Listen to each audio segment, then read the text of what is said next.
你们说年夜饭上最先上桌的是啥子？晓得不？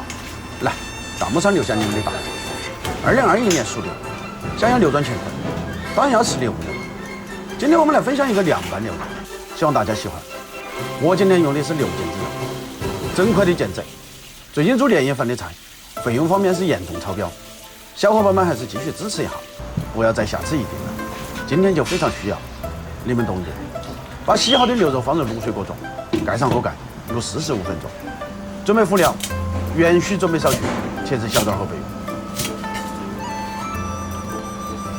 大葱1条，削刀切成薄片后备。大蒜准备几颗，用刀撇破。再剁成蒜叶。做凉拌牛肉还是要准备点生姜，撇破剁成姜片。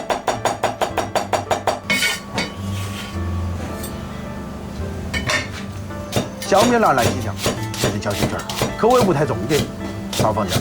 最近小米辣贵。小葱准备1小把，切成葱花后备。时间差不多了就揭开锅盖，捞出卤好的牛肉，晾凉。牛肉差不多不烫熟了，就可以盖刀了。吃多少牛肉，取多少牛肉。用刀切成厚薄均匀的薄片。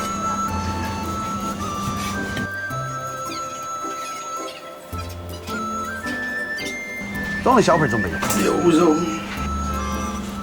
大葱、元须、姜蒜米、小米辣、葱汁、盐、白糖、味精、蚝油。生抽、陈醋、花椒油，来点胡椒面，少淋点红油。现在给它拌匀。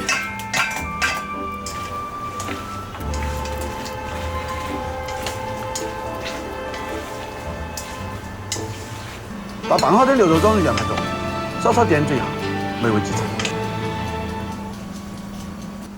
如果说家是人生路上的避风港湾，那年夜饭就是我们蓄积力量的幸福源泉。